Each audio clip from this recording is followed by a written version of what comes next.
Hello, everyone, and welcome to this edition of Listening to America with Clay Jenkinson. This is the podcast introduction. This week, Lindsay Chervinsky and I talked about 10 things around the Louisiana Purchase. This is one of my favorite subjects. Turns out she knows a lot about it, too, and we wanted to talk about this extraordinary moment in 1803 when the Jefferson administration doubled the size of our republic for 3 cents per acre, adding 828,000 square miles and 575 million acres.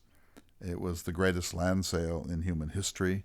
It was, in a sense, the making moment of America's continental destiny, if you want to use that loaded term.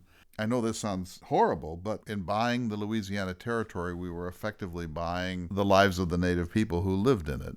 Hundreds of thousands of people living in those states that were eventually carved out of the Louisiana Purchase, Apache and Comanche and Cheyenne and Osage and Pawnee and Mandan, Hidatsa, Arikara, Lakota, Dakota, Blackfeet, Crow, Shoshone, etc. And when Lewis and Clark went on their historic journey, and that's one of my absolutely central interests in life, they gave these speeches to the natives, and Lewis wrote the speech out, so there were probably variations on it, but we know what it was, and it was delivered very slowly because it would be a sentence in English that had to be translated over a series of language barriers until it reached the language of the native peoples, where it probably was garbled, etc. But what Lewis essentially said was, we're here, we're the future. Your relations with a European-derived people must now be with us and not the Spanish, the French, the Russians, or the English.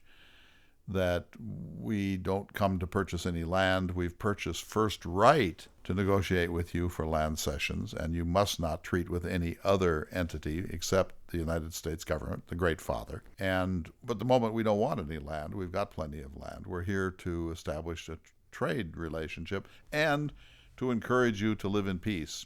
Peace with us, peace with other European-derived peoples, and above all, peace with each other. That war is a bad thing. If you will just all agree to live under the security umbrella of the United States, all will be well. Don't mess with us. If you resist or continue your internecine wars, we will have to sort things out. We could crush you if we really needed to. We don't intend to. We're here on a peace mission. That was part of what they said. And then they also said, those big boats, 3 giant boats, a 55-foot keel boat and the 2 large wooden pirogues, they said that they don't have any trade goods. I know you think boats bring trade goods, as they have, but we don't have trade goods. Now, we do have some things we'd like to give you as a token of our friendship. And as kind of a menu, almost like the Avon lady appearing at your house, of things you can get if you cooperate with us. This will include kettles and needles and awls and hatchets and saws and things that you can't produce from metal because you don't have any metallurgy. And we'll bring you cloth, and we'll bring you beads, and we'll bring you ribbon and mirrors and fish hooks and curtain rings and pieces of metal that we think you're going to like. And this is all these things together are going to make your life both more pleasurable and easier. And we have them and you don't. And now you can get them from other European providers, but we don't want you to. You must trade with us and us alone, because we will get you better prices, and we're going to establish a viable trade network. It'll be coming any day now. Just be patient. And if you work with us, we will revolutionize your lives in an important way. That was the message. What the natives heard is another question, and we have some evidence about that from their time, Lewis and Clark's time in North Dakota, where other white people from the Northwest Company and the Hudson's Bay Company were actually embedded in the Mandan and Hidatsa villages and saw Lewis and Clark come and go and observed them and wrote about them. And so we have some record indirectly of native reaction to Lewis and Clark through the eyes of these other traders. They weren't always objective, and they had sort of an anti-American attitude to a certain degree, but nevertheless we have that evidence, and Lewis and Clark recorded some evidence in the journals from the native peoples themselves. For example, out amongst the Shoshone in August of 1805, a young man said to Lewis after hearing all this, "How's this supposed to work? We choose our leaders by their prowess in warfare, horse stealing and skirmishing and raids. If we lived in peace, as you're insisting that we do, that will undercut the very fabric of our leadership system. That's how we choose the chiefs and leaders of our society. And they said, and by the way, that's how we mate, that women are attracted to those who are great hunters, great horse stealers, great warriors. And so this would essentially upend the social structure of the Shoshone. I don't think we can agree to that. And even when they did agree, as they sometimes did, or seemed to, the fact is the minute Lewis and Clark went around the corner, the Native people sort of returned to their ancient lifeways, as you would expect they would. I mean, why would we think that Lewis and Clark appear out of nowhere, unannounced, and say they're the wave of the future, not at all certain at that point, and kind of bully their way through, trying to reset the social dynamics, and then say, we'll be back, but did not come back? Why would we think that Native peoples would say, I guess they're a superior civilization, I guess we'll hearken to their suggestions? It's absurd. And I think this is where we are in the Lewis and Clark world. I began as a Lewis and Clark scholar and a Jefferson scholar. I still love Lewis and Clark. I'm the editor of We Proceeded On, which you should subscribe to. Just go to the website. It's headquartered, the Lewis and Clark Trail Heritage Foundation is headquartered in Great Falls. And join, you get the 4 issues of We Proceeded On, the quarterly scholarly journal, which I have the joy of editing. You get those per year and other perks. So you should do that. It's really fun. I just wrapped up the November issue of We Proceeded On. It'll be out in about 10 days, and I'm now already working on the February issue. So that's something that you should do. But this was one of my first loves. Of course, I grew up in North Dakota, which is on the Lewis and Clark Trail, and I've spent a lot of time traveling the trail. I've flown over it in a F-16 in South Dakota. I've been on cruise ships in the Lower Columbia. I've canoed in Montana and elsewhere. I've been on power boats on Lake Sakakawea and Lake Oahe. I have driven along it in my automobile. I've driven along it in an RV for a documentary film. I've spent an enormous amount of time on the trail, and we'll be doing it all over again, systematically from Monticello all the way to Astoria and back again for Listening to America, but not in the first round. The first round will be the Travels with Charlie trip beginning in 2024, but I certainly intend to do absolutely every piece of the Lewis and Clark Trail and take thousands and thousands of photographs and meet with all of the scholars and lovers of the story and buffs along the way, and interview people too. But this is a story that really matters to me, and I think that where we are with it is that the old paradigm of Lewis and Clark explaining the benevolence of the American system to Native peoples and then wondering why the Native peoples were resisting, that has to be over now. I mean, we now know that Native people had their own systems and their own sovereignty, that they didn't just cheerfully accept the superiority of the Anglo-Americans, and that to expect that somehow they were being ungenerous or mulish or recalcitrant is an insane thing to say. Just as we would resist if people from Jupiter suddenly came in and took over the United States and said, yeah, we have a superior system, you'll want to get on board right away. It's completely different from your own and upends everything you understand, but I promise you'll like it. There's no chance in the world that we would say, great, can't wait. So I think what we're seeing now is that the Cultural Revolution is finally catching up with Lewis and Clark. And the beginning came long ago in 1984 with James Ronda's pioneering book, Lewis and Clark Among the Indians. It needs to be updated because an enormous amount has been learned since he wrote that revolutionary book. But it paves the way for everything that follows. David Nicandri, who's a frequent guest on this program, has written the most important subsequent book on Lewis and Clark amongst natives. It's his book, River of Doubt, Lewis and Clark on the Columbia, which I had the glory of editing for the Dakota Institute Press.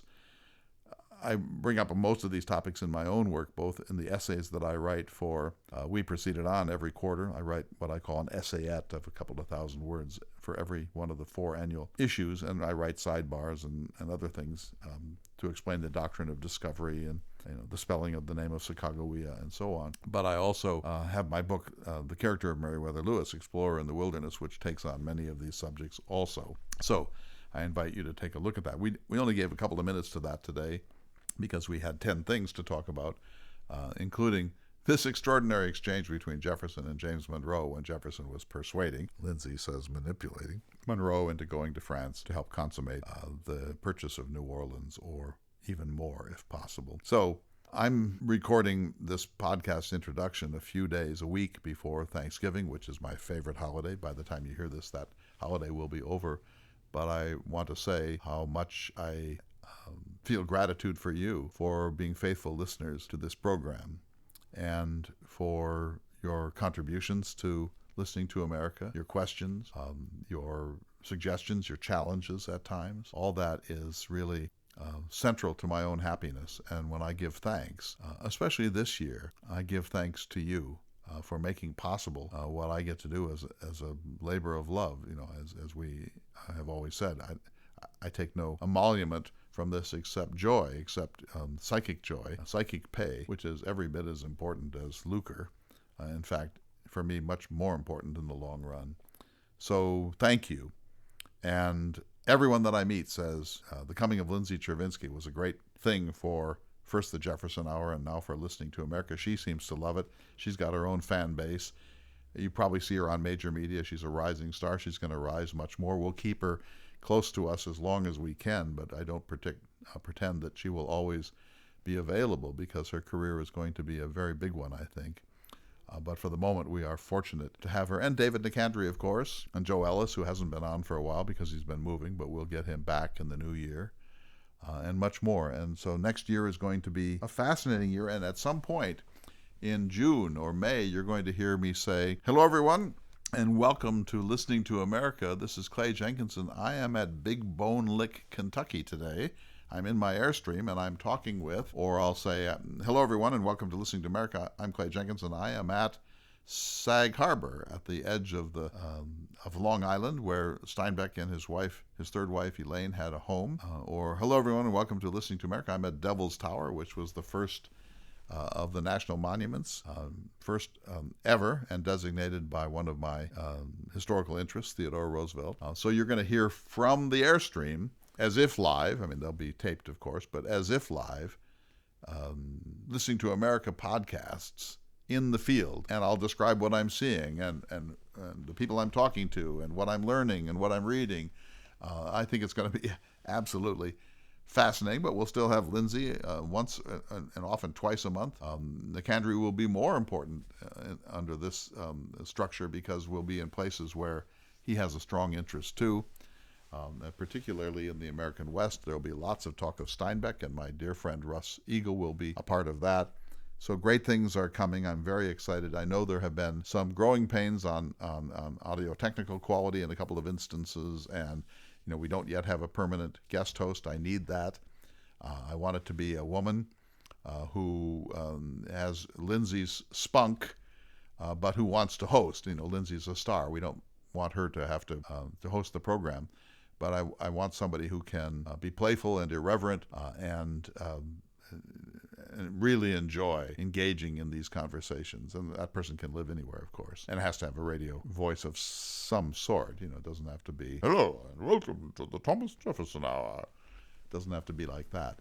So, anyway, I can't wait for Thanksgiving. By far my favorite holiday. I'm going to try a couple of new things this year, including a new recipe for cream of mushroom soup that I learned from friends in Thompson, North Dakota, a week or two ago. Let's go to the program. 10 things about the Louisiana Purchase, one of my favorite subjects in the world, and a really spirited conversation with Dr. Lindsay Chervinsky. Thank you, everyone.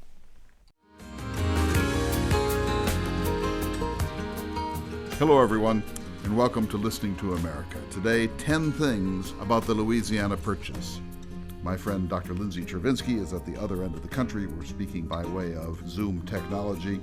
And today, 10 things about the Louisiana Purchase, which doubled the size of the United States in 1803, consummated in Paris on April 30th, 1803, and ratified, not unanimously, by the United States Senate on October 20th, 1803. Mr. Jefferson purchased 575 million acres and 828,000 square miles from Napoleon Bonaparte, thus effectively doubling the size of the United States. Welcome, Lindsay. Well, thank you for having me. I'm looking forward to this conversation very much.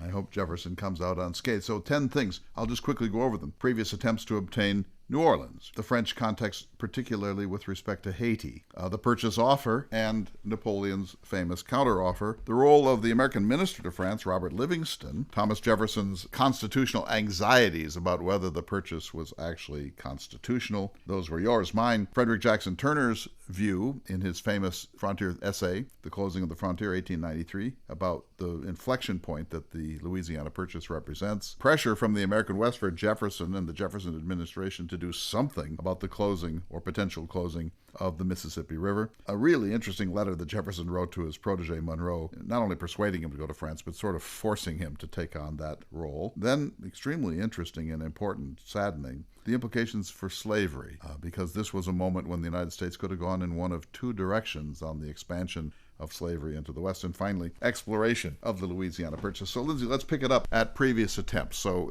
at the end of the Revolutionary War, the settlement in Paris in 1783 gave the United States everything up into the east bank of the Mississippi River, a gigantic territory that wouldn't be filled for 60 or 70 years at least. And suddenly, in 1803, we doubled it. Why? Well, I think the intention was not initially to double it, although there was constant pressure for more land and a desire for more space. And a real, I think, conviction among a lot of American people that you needed to always have more land as a safety valve. There was this belief that one of the things that had been a problem in Great Britain is you only had so much territory. And so it really led to an intense social hierarchy of classes. As long as we had a safety valve of more land, we wouldn't ever have that sort of stratification. But the real push behind this moment was, as you said in one of the items, the Mississippi River, because for anyone basically in the western half of states like Pennsylvania, Virginia, Kentucky, New York, blah, blah, blah, it was much cheaper to get your goods west and have them go down the river for sale in New Orleans or to go to other ports than to try and trek them east. And so as long as the United States did not have control over the Mississippi River, and critically the port of New Orleans, our ability to expand economically, geographically, financially was going to be limited by that control. Yes, a couple of things there. First of all, you mentioned the need for more land, always the desire for more land, but also, sort of as a corollary to that, the United States did not want to be hemmed in by Spain or France or Britain or Russia. Jefferson, more than any other, but he wasn't alone, wanted this to be an American continent and was not going to be willing to have the French or the Spanish standing in the way of westward expansion from the West. So that was a significant part of it. So Jefferson, a visionary with a very strong interest in the West, was not going to let us be hemmed in by these foreign powers. That's right. And there had been a number of past moments when there were real fears about European empires circulating on the periphery and trying to maybe pick off some states, causing some anxieties between the states. So there was always kind of a fear that Kentucky's emotional bonds to the nation were initially quite weak, and maybe they would decide that they would rather be a part of a European empire. But also there was a hierarchy of fear within the empires. So everyone kind of knew that Spain was on its last legs and was not going to be as much of a threat, whereas France and Great Britain were still a real threat and were seen as a problematic neighbor to have in the in the imperial neighborhood. Jefferson understood that with the retrocession of the Louisiana Territory from Spain, an impotent and declining power, to France, that something had to be done, and this takes me to the second of my points, pressure from the West. Jefferson had a really uncanny ability to read situations. He was an extraordinary diplomat, and he had an incredible sensitivity to the mood of the country. And he knew that the western states were frustrated, that they wanted the Mississippi kept open. They felt that the Federalists had not done a good enough job in doing that, and that John Jay had actually sold the West out in one of his negotiations in Spain. And they felt strongly that if Jefferson or the Jefferson administration couldn't do something to get this problem solved, they might attach themselves elsewhere, because commerce mattered to them at least as much as their American patriotism, right?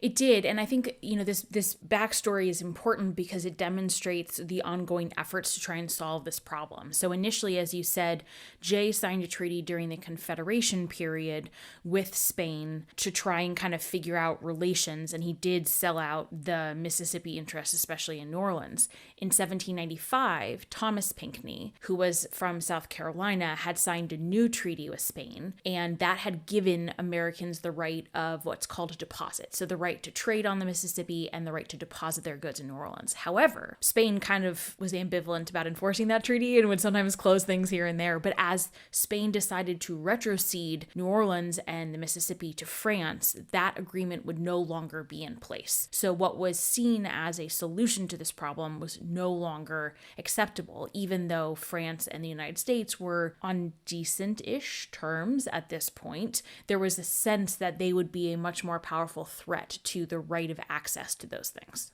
Agreed. And I think that Jefferson felt that he had to do something. In other words, if there hadn't been the crisis in the West, if there hadn't been the retrocession, if the commanders down in New Orleans hadn't been opening and shutting the river, he probably would not have acted. After all, he was a believer in a republic, and Montesquieu had said a republic needs to be relatively small in size. Jefferson, I think, knew in the long run we would take the continent, but we didn't need to be in any hurry about it. But what was going on in New Orleans caused a crisis in the West, and he had to act, or who knows what would have happened. There might have been border wars. And so at that point, he decided to stir himself into action, which Jefferson was more wanting to wait things out than to act in most situations. So then he contacted James Monroe, his second protege after Madison, and said, I want you to go on a special mission that you and you alone can be responsible for to Paris to help solve this problem. But when he sent Monroe to Paris, Lindsay, he wasn't saying go buy the Louisiana Territory. That's right. And we should say, because I don't think we've mentioned this, at this point, France is under the control of Emperor Napoleon. So initially, the offer, which is one of my items, was to go request to buy New Orleans, the port of New Orleans, and the Floridas. What is now one state was two states at the time, sort of Western Florida and Eastern Florida.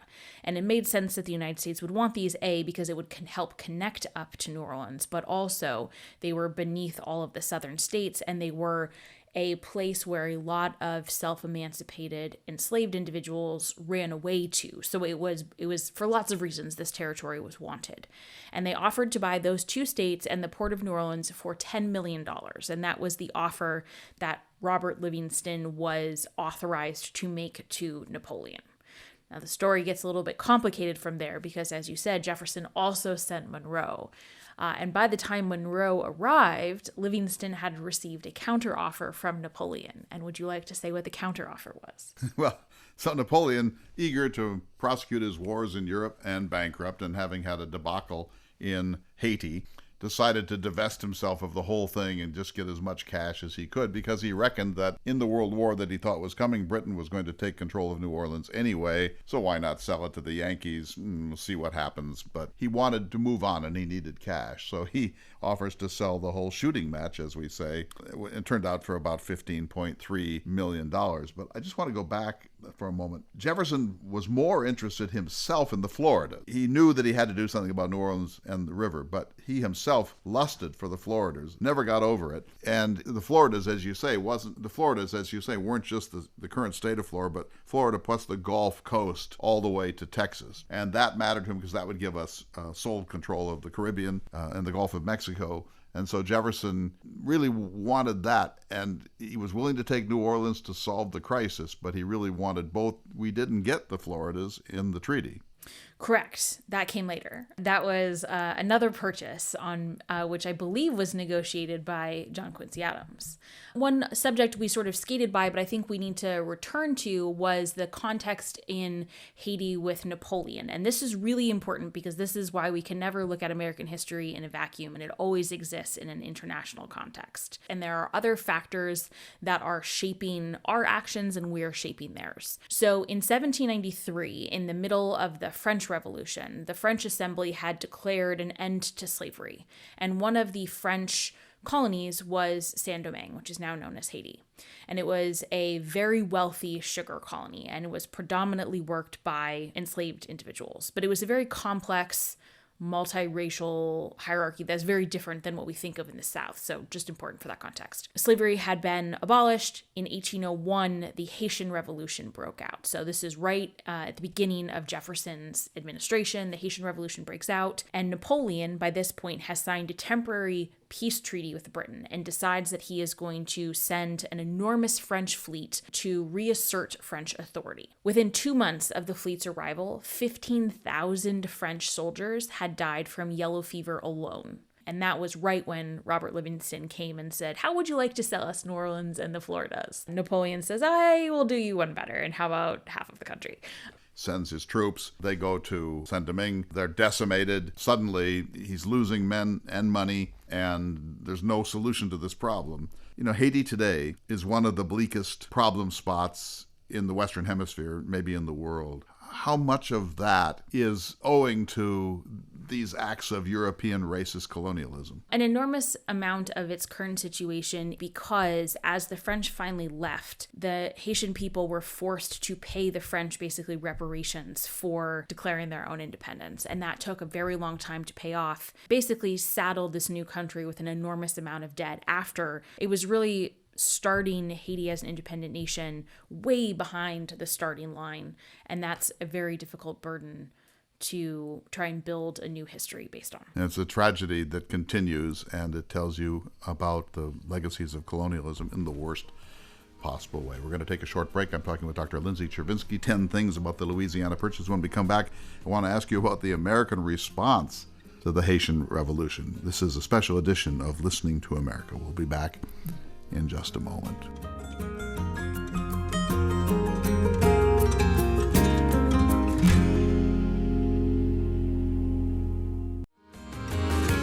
Welcome back to this special edition of Listening to America. Lindsay Chervinsky. We are talking about 10 things per the Louisiana Purchase. And when we went to break, we were talking about the Haitian Revolution, Toussaint Louverture, the Black Napoleon, as he was sometimes called, and the results of that. And I think it's fair to say that the slaveholding class in the United States, including one Thomas Jefferson, freaked out when this revolution began, because it meant that if there's a black insurgency, a black revolution in Haiti, this could bleed over into Georgia, the Carolinas, Kentucky.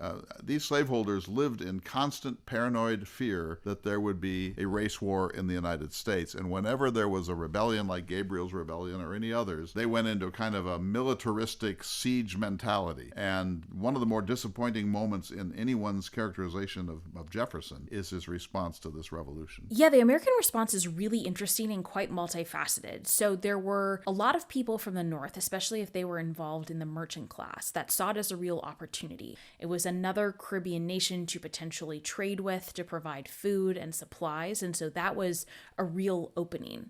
But a lot of those people were Federalists. So they saw the financial opportunity, but they feared the radicalism that might come in from the Haitian Revolution. So when the revolution initially broke out, a lot of French emigres came from France and from Saint-Domingue to the United States. And an interesting element of that was they often brought their enslaved people with them.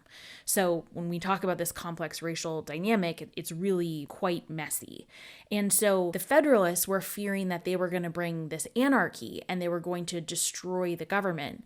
And the Republicans, people like Thomas Jefferson, feared that they were going to start a racial uprising. So everyone feared them, but just for lots of different reasons. And you're right that the racial concerns were real, because there was an understanding that no matter how much what they called the slaveocracy at the time cracked down on information, enslaved people had conversations, they had networks, this information spread, and there was really nothing that they could do about it. It puts Jefferson in a very, very awkward light. We hold these truths to be self-evident, that all men are created equal. He's the philosopher of self-determination. Suddenly, the majority population in Haiti wants to determine its own destiny. And Jefferson gives Napoleon a sort of tacit nod to go ahead and put it down as ruthlessly as necessary. It's true. It's one of the more awkward moments, and I would also say it's one of the sadder diplomatic complications, because initially under the Adams administration, Timothy Pickering, for all of his flaws, and I go into many in the book that I'm finalizing, he was really committed to trying to work with the new Haitian nation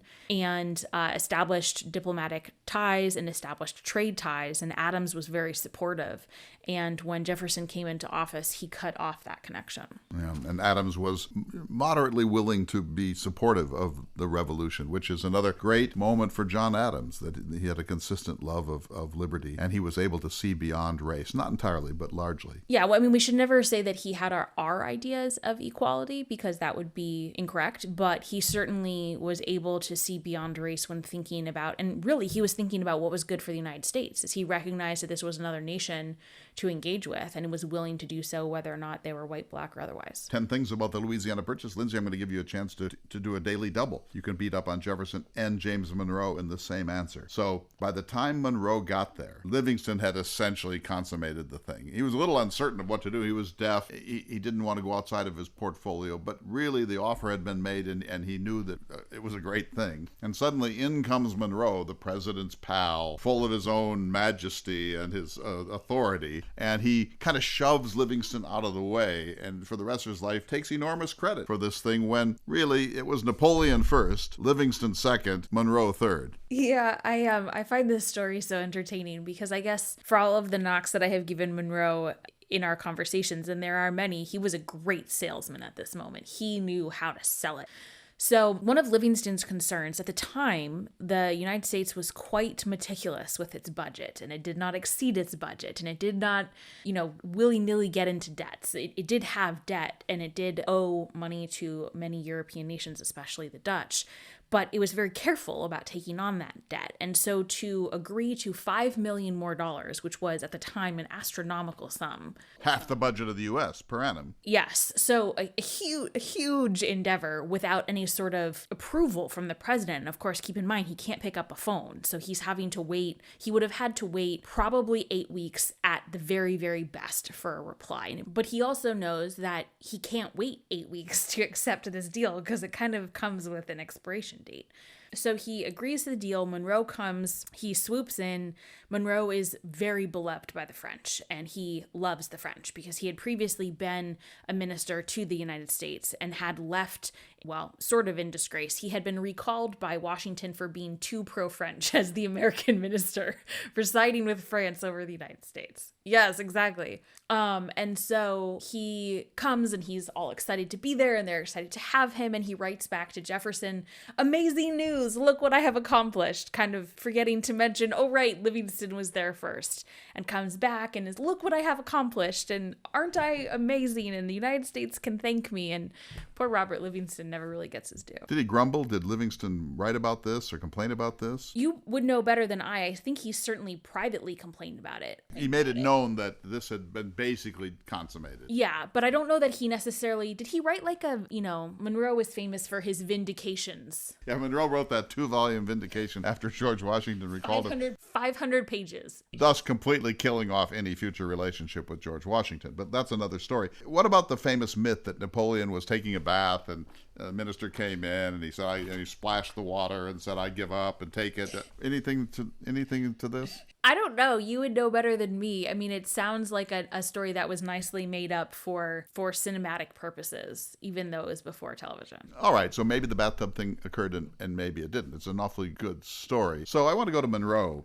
Jefferson wrote a letter to Monroe on January 13th, 1803, and I want to read a little piece of it to you. He said, telling him he had to do this because Monroe had retired from government. He'd been kind of burned out in several ways and a little bit bitter. He now needed to make some money as a private attorney, and he did not want to undertake a mission like this. And Jefferson writes to him a couple of letters, and on the 13th of January, he says, "All eyes, all hopes are now fixed on you, and were you to decline, the chagrin would be universal and would shake under your feet the high ground on which you stand with the public. Indeed, I know nothing which would produce such a shock, for on the event of this mission depends the future destinies of this republic. If we cannot by purchase of the country ensure to ourselves a course of perpetual peace and friendship with all nations, and as war cannot be distant, it behooves us immediately to be preparing for that course," etc., etc. Monroe didn't want to do this, but how do you say no to Thomas Jefferson on this one? But here's the funny thing about it. Well, first comment. Do you have a comment? Well, there's no one who can do manipulation like Jefferson can do manipulation. He's the most manipulative person that has maybe ever existed because he knew exactly which buttons to push. He knew exactly which strings to pull.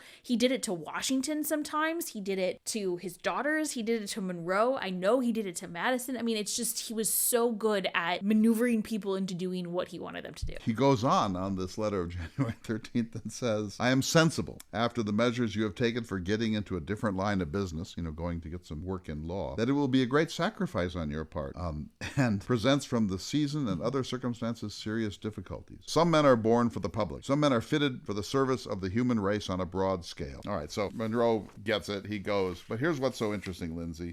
When Jefferson was moping after the Tarleton attack at Monticello in 1781 and retiring and saying he was done forever and only the all-healing grave would ever overcome the pain that he had received from the American public and so on, pouting in a big, big way, Monroe wrote him a letter and said, oh, come on, you're Jefferson, you're important, this is just an event, that they'll forgive you, they've already apologized to you, get over it, we need you. Jefferson wrote back to him and said, no, the law does not warrant the assumption of such power by the state over its members. For if it does, where is that law? Nor yet does reason, for though I admit that this does subject every individual, if called on, to an equal tour of political duty, yet it can never go so far as to submit it to its whole existence. If we are made in some degree for others, yet in a greater we are made for ourselves. It were contrary to feeling and indeed ridiculous to suppose a man had less right in himself than one of his neighbors or all of them put together. This would be slavery and not liberty. Whoa! So if he had received the letter from Monroe, he would have written this and said, I've done my service. Nobody can make me do it. I am not going to be enslaved to our republic. A very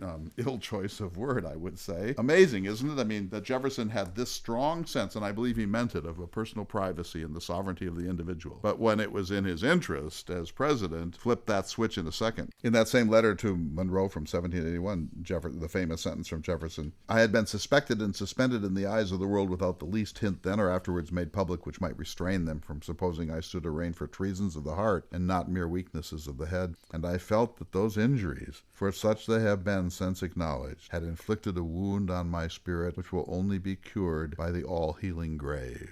Whoa, that's, not even John Adams would whine in that way. That's a pretty strong self-pity. Yeah, he was pretty good at that. So he forces Monroe to do it. Monroe goes, he arrives basically too late, takes all the credit. To this day, if you read a high school textbook, it'll say, the Louisiana Purchase, James Monroe made the deal in France. It will. And Monroe, he really sold that one. So like I said, he deserves all the credit for the marketing. Interesting. All right. I want to go to the amendment. So Jefferson didn't expect this. He was hoping for the Floridas and New Orleans. But when he saw what the treaty was, and it came to him around the 4th of July, 1803, he was worried. He's a strict constructionist, at times at least. He believed that we should never take a step beyond the boundaries of the Constitution. He had famously attacked Hamilton for being a broad constructionist on the National Bank Bill. Suddenly, he has a chance to double the size of the country for 3 cents per acre. But he does actually think it's probably unconstitutional, since the Constitution does not have an explicit right for the executive or the government to acquire territory. So what does Jefferson do, my friend? And also the Constitution had a pretty well laid out plan for how to add states. So it was not just that the Constitution was silent about acquiring land, it was that there was already sort of an agreed upon method. Jefferson almost never convened a cabinet meeting unless he knew exactly what the secretaries were already going to say, because he believed that disagreement was unproductive, largely based on his experience in Washington's administration. So he drafted up a constitutional amendment that would have given him authority to do this in what he felt was a constitutional fashion. And he shared it with his cabinet secretaries. And most of them said, that's a really bad idea. Some, gave more nuanced, Madison gave more nuanced feedback, kind of trying to, fudge it. Robert Smith was the Secretary of the Navy, and he was among the most opposed because he felt like it was going to be stirring up a wasp nest for no reason until Congress asked for it, until anyone made an objection. Why would he introduce this problem until someone had actually seen it? And Jefferson tweaked the language, and he fiddled with it, and he shared it with them again, and they all continued to express reservations. And so when he did finally convene a cabinet meeting to talk about the Louisiana Purchase, he then did not discuss the amendment. He discussed how to convene Congress early because they had to bring together Congress in order to ratify it. The treaty offer was going to expire on October 30th, and usually Congress didn't convene until November. ish. So they had to bring Congress back together early. And then once they brought Congress back, rumors were starting to circulate that Napoleon was having second thoughts. Madison was convinced that Napoleon wasn't actually having second thoughts. He was just saying he was having second thoughts to speed the process along. And maybe that was so. And if that's the case, then Napoleon was playing that situation quite brilliantly. But Jefferson was not willing to take the risk that those rumors were correct. And so he did not introduce the constitutional amendment to Congress. And even though he continued to fiddle with it and tweak it, he put it in a drawer until and if Congress raised an objection, which they did not. So the cabinet, if I can use kind of Lindsay-esque language, response was, are you nuts?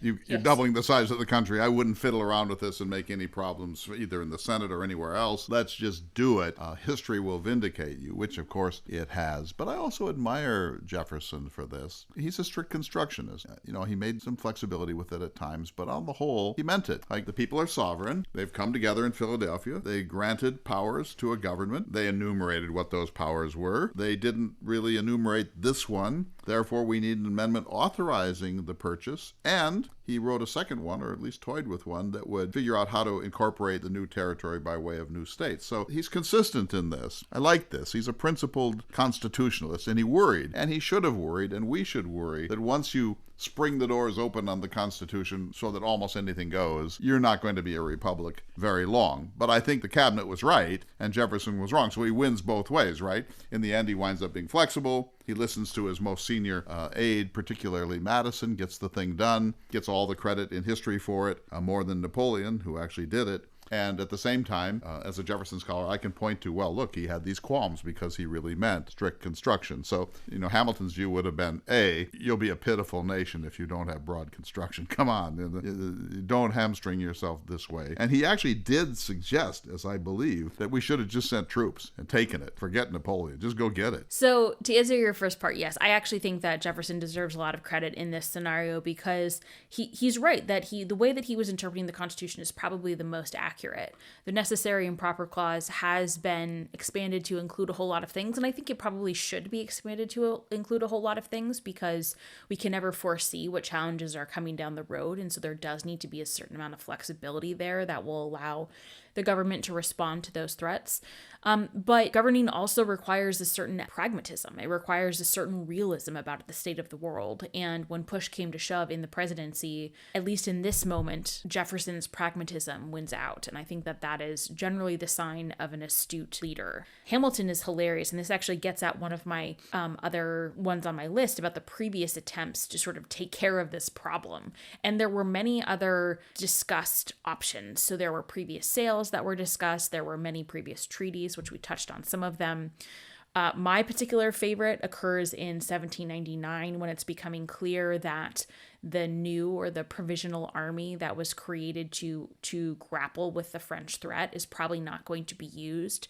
And Hamilton floats these ideas of marching the army south into Florida to kind of through Virginia, which may or may not have been useful in the election, going into Florida and then going into South America and helping South American revolutionaries. This idea is nuts. This is a totally insane plan. It would have violated all sorts of civil liberties, but he thought it'd be a very good use for his new army. By this point, everyone pretty much understood that the United States was expanding and at some point was going to be a global power. This was a shared concept by both Americans and other imperial powers.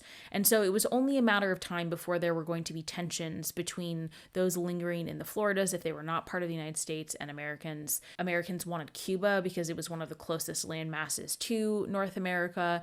They wanted control of the Caribbean and the Gulf, as you mentioned. They wanted these trade routes. They were already growing into a pretty sizable economic power. And so there were a lot of good defensive reasons in terms of being able to control your own borders, trade reasons in terms of having access to ports and to rivers and to gulfs, and national expansion reasons that were interesting to people who had visions of national expansion like Hamilton, that you would want this territory. Right, but behind that rationale, there's Hamilton who loves war and glory. Yeah, he wanted military glory too. I mean, he desperately wanted to be a military hero and felt that war was the only way to do it. There's one last thing about this. Jefferson said he was not an imperialist. He wanted an empire for liberty. such as the world had never previously seen. Strange concept for what's coming in the third section of this conversation. But he did say to Madison once, "No, I'm not an imperialist. At the bottommost tip of Cuba, we'll plant a cairn on which we'll print ne plus ultra, thus far and no farther." So Atlantic to Pacific, North Pole to the bottom of Cuba. That's not an imperialistic vision at all. Yeah, not at all. No, Jefferson was totally imperialist. He just was imperialist in a different way. He liked the idea of his vision of liberty expanding across the globe to white or mostly white nations. He liked the idea of an empire of science. He liked the idea of natural exploration. He understood the very real, tangible benefits that would accrue to the United States through and for expansion. And so he wasn't dumb about those things. He knew. There's a certain nobility to his vision, I think, if he really meant it by spreading the flame of liberty across the planet and so on. Of course, this would come at the expense of indigenous peoples. We need to remember that always. And he certainly didn't have that vision in mind for African Americans. We need to take a break, Lindsay. When we come back, I want to ask you about the Frederick Jackson Turner thesis. I'll set it up. This is a special edition of Listening to America. We will be back in just a moment.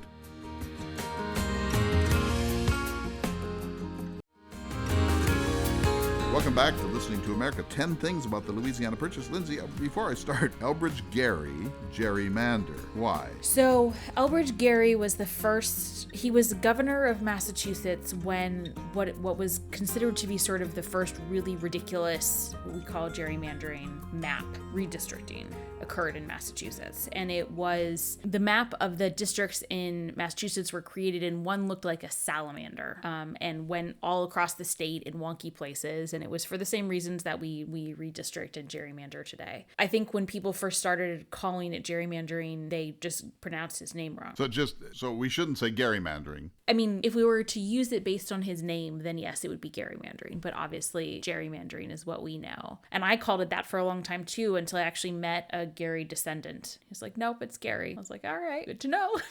Indeed. Well, let's get back to it. So the frontier was declared closed in 1890 by the U.S. Census Bureau, by which they meant that there was not a large chunk of free land still available in the West. There were still pockets, but essentially we had eaten up the continent in one way or another, and so the term frontier would no longer be used. And that led a young up-and-coming scholar in Wisconsin named Frederick Jackson Turner to write a famous essay, which turned out to be one of the most famous essays in American history, called The Significance of the Frontier in American History, which was delivered in 1893. In it, he said that the Louisiana Purchase was the making moment of American history, but it also meant we could not be a republic, that now we had to be an empire. Jefferson doesn't really write about this, but early in his career, as you know, he and Madison were obsessed with the problem of the large republic. They were, and I think he doesn't address this, but I think I would actually give different reasons why it made a republic difficult.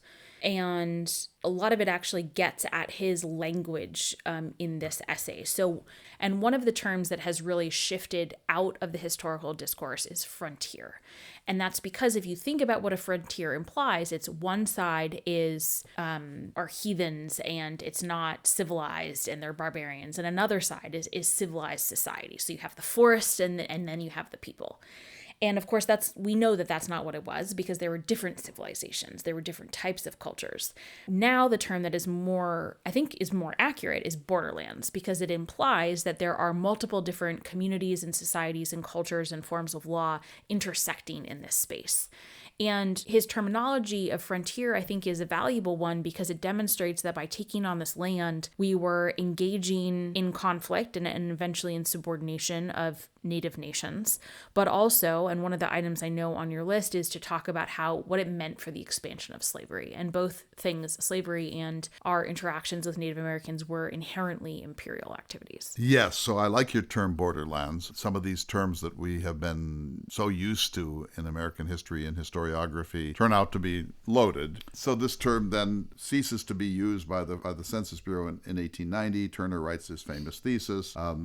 Interestingly enough, Theodore Roosevelt Roosevelt read it and wrote to Turner and said, I couldn't agree more with you about this, but you didn't emphasize violence enough. That these frontiersmen, these white frontiersmen, were violent. They were not members of the Rotary. They were using their guns and chopping things down and killing natives and killing off the wolves and clearing the forest. And that America is the nation it is, and this is all good for Roosevelt because there was this errand in the wilderness, and that errand required a certain kind of strength of character. It wasn't for the faint of heart. Edgar Allan Poe is not a frontiersman. He's a poet. Daniel Boone is a frontiersman. Davy Crockett is a frontiersman. Theodore Roosevelt is a late frontiersman. And Roosevelt felt that this American complacency about violence or commitment to violence was actually what made us the great people that we are. So that's on Roosevelt. Yeah, well, and I think a lot of that can actually be, not to get into Freudian psychology, but Roosevelt had a lot of insecurities about the fact that his father did not fight in the Civil War. And he felt that the Civil War was one of the moments, and I agree with him, that was the making of the United States, a pivotal moment in which you defined yourself by your participation. And so I think he had a great deal of shame about the fact that even though he adored his father and really looked up to his father and shared a lot of interests with his father, he felt a lot of shame about that. And he felt that it was sort of a duty and an obligation for man to seek out that sort of violence as a way to make yourself as a person. And so I think that did definitely shape his view of the role of violence in the West. Again and again and again, Jefferson said, slavery's wrong. I abhor it. It's an abomination.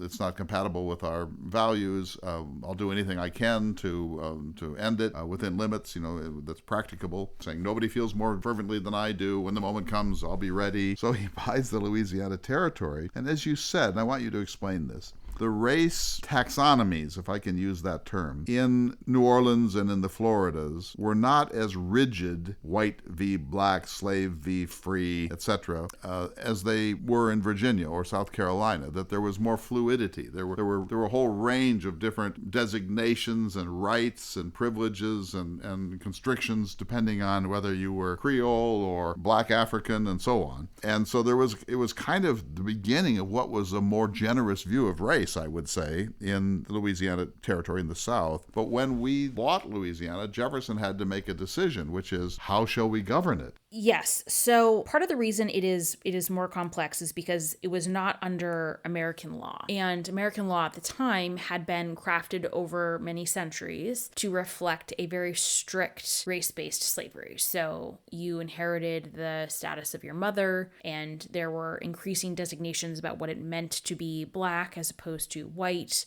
Those calculations continued to shift over time, but nonetheless, they were starting to be reflected in the legal code. And rights to own property and to engage in business and to have education, etc., were very limited for women and were even more limited for most people of color in the United States. In New Orleans, because it was very much a Creole society, had been Spanish and French and people from the United States and people from the Caribbean and people from South America. It was much more of a blend. And so you saw a lot of women business owners. You saw a lot of Black business owners. You saw a lot of Black business owners that actually owned other slaves that were Black. And so it was just a much more complex society that I don't in any way wish to say that slavery was less, but that there was room for advancement in a way that was not possible in a lot of cases in the United States, because you could go on to have a business and have some form of economic success even if you were a person of color. And that was true also in the Floridas, where you had these communities that were formed in what we would think of as very inhospitable environments that had mixed between Native Americans and self-emancipated enslaved individuals and people that had come to colonize. And so you had just a very interesting mix of communities. And to your point, when Jefferson took over, when they got the Louisiana Purchase, one of the questions is American law going to be enforced on these places? And the answer is somewhat more complex than we might think. Louisiana, at least on the state level, in terms of its state law, is technically Napoleonic code, where that does not conflict with federal law. So it is if you, for example, want to become a lawyer in Louisiana and you take the bar exam, your bar exam is going to look very, very different than the New York bar exam. So it was a very complex question. And then I think we'll also get into what it meant for the expansion of slavery westward, because the Purchase did have enormous implications for that as well. Yeah, so I guess my question is, could it have been otherwise? I mean, could the Jefferson administration have looked at the situation, the sort of the social, demographic, legal situation in New Orleans and its environs and said, I don't think they would have said this is a path forward for us, but they could have said, we're going to leave this alone. We're going to leave this alone because it exists, it's stable. But they didn't. They reimposed a much more rigid, black is black, white is white, there aren't any variations. They passed essentially what we would call black codes that retrofitted the populations there.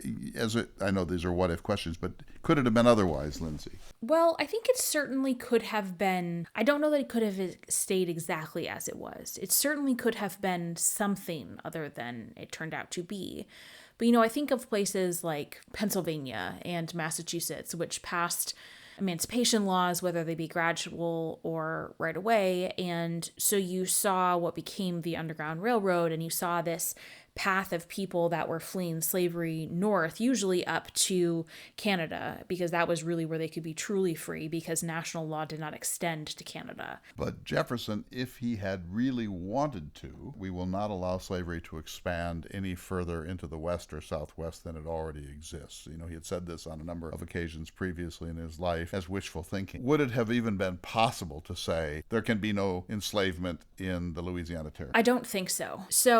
We should be fair to Jefferson that I don't think that he knew that purchasing the Louisiana territories would have caused the expansion of slavery in the way that it did, or at least it was not his intention or not his expectation or not a motivating factor for the purchase. Maybe that's the very baseline.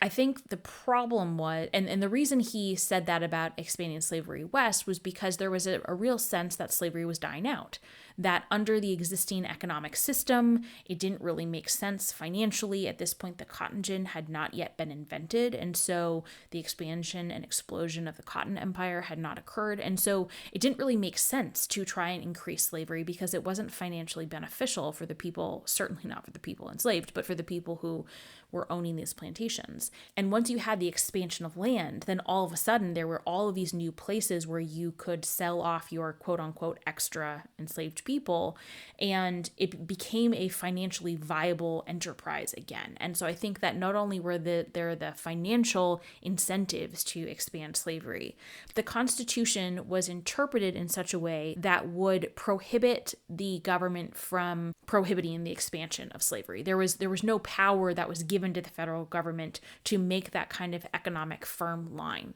And so even if Jefferson had wanted to, I don't think that he would have been able to, because I think Congress would have pushed back, and I think the Supreme Court would have pushed back. The South would have held it up just as they did at the Constitutional Convention and throughout American history. Nevertheless, when you see Jefferson's statements about this through a lifetime, and I think he meant them, that this is an abomination and we certainly shouldn't perpetuate it. And then you see that on this pivotal moment, he doesn't appear to have wrestled with this very long. Just okay, here we go. We'll incorporate it into the existing legal system of the U.S. and we will, in a sense, constrict the social order of Louisiana. That must have had an enormous influence on people living there, I would think, and must have been a source of enormous frustration. But it is what it is. It wasn't until Lincoln, where a president said firmly, "No further. I'll die on this hill if I need to," and we know what came of that, right? All right, so I want to go to one last little question here. First of all, just for those who might not know, here's what the Louisiana Purchase was. State of Louisiana, part of Texas, Arkansas, Oklahoma, Kansas, Missouri, Iowa, Nebraska, South Dakota, part of Minnesota, North Dakota, part of Montana, and part of Wyoming, and part of Colorado, too.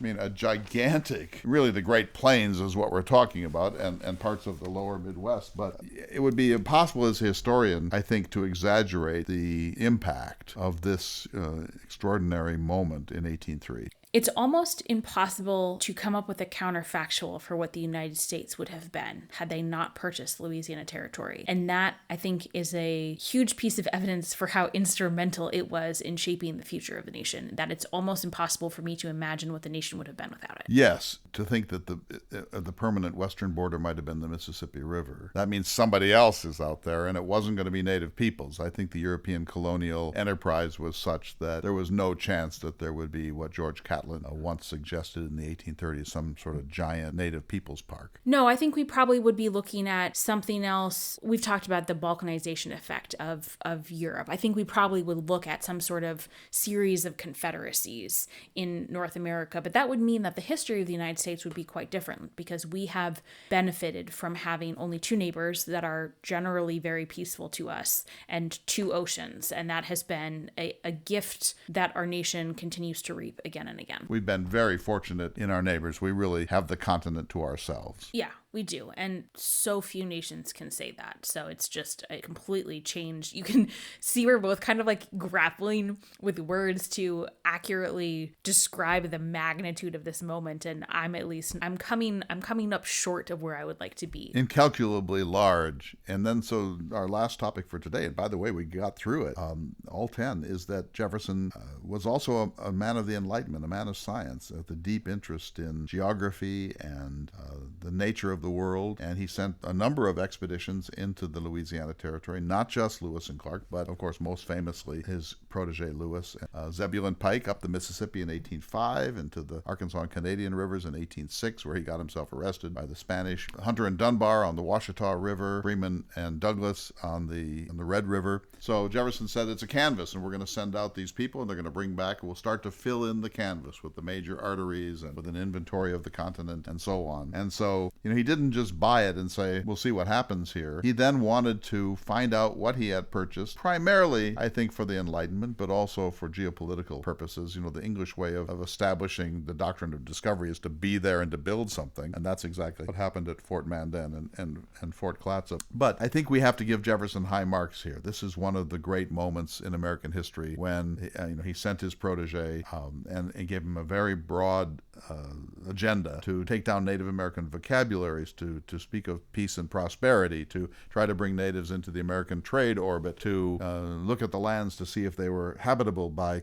American settlers, to see if the rivers interlocked and maybe we could find a Northwest Passage across the continent, to bring back data on new plants and new animals and so on. This was one of the great moments of the Enlightenment, and I don't know that John Adams would have done it. I don't know that John Quincy Adams would have done it. Although it should be said that John Quincy Adams voted yes on the Louisiana Purchase Treaty. Most of the Federalists behaved the way our parties behave today. They were against it because it was Jefferson. They also knew that almost every Western state would be more Jeffersonian than Federalist, but almost all the Federalists decried the Louisiana Purchase. But John Quincy Adams said, are you kidding? No, we have to do this. Oh my gosh, I have so many things. Yes, so the Federalists absolutely opposed it. I think some, it was just blatant political reasons, wanted to harm Jefferson, no doubt about it, especially people like Timothy Pickering. I'm going to have a lot of shots against Timothy Pickering in the next year. He's a very easy target. Just vile. Some Federalists actually, I think, genuinely had concerns about the constitutional issues that we discussed, and some had concerns about what it would do in terms of the nation's priorities. So they worried about having to funnel all of the funds to defense of the West, because that had happened a fair amount, because American settlers had trouble keeping their hands to themselves. And so there were, I think, genuine concerns, but I do agree with you that it was mostly political. And for this vote, John Quincy Adams was kicked out of the Federalist Party and was not elected again because he supported Jefferson. I think that John Quincy Adams might have actually done, I don't know if he would have done something exactly the same, but he loved touring different regions. He loved to see the science. I think we've talked about all the different tree samples that he planted at the White House when he was there. So he had a real appreciation for nature and the flora and the fauna, and in true John Quincy Adams fashion, would quiz himself on the names to make sure he understood all of the Latin classifications of the different things, because one can never just have a walk in the woods. It has to be, a lesson and a test for one's mind. What I think is really interesting is there's two types of, naturalists. There's the Thomas Jefferson, send your protege, and there's the Theodore Roosevelt, you have to go do it and kill things yourself. So as we've discussed, Jefferson liked to stay home at Monticello, but I agree with you that he did really send Lewis and Clark with extraordinarily enlightened instructions in terms of trying to cultivate good relationships. This was not a, burn and pillage mission by any stretch. It was an imperial spear, the tip of the spear, of course, but relatively benign as these things go. We're out of time, unfortunately. I want to just say this much more. The exact boundaries of the Louisiana Territory were uncertain in what's now Texas, and also in the Northwest in Minnesota and so on. And it was J.Q. Adams, as the very gifted Secretary of State, who squared things off on the northern border at the 49th parallel. And he actually corrected Jefferson, who was willing to just cut the deal without knowing where the border should be. And Adams said, no, we're going to want to know that. And it waited until 1818. So, Lindsay, thank you. This was really interesting. I can't wait to see Napoleon and compare notes. And for the rest of you, we'll see you next week for another important edition of Listening to America.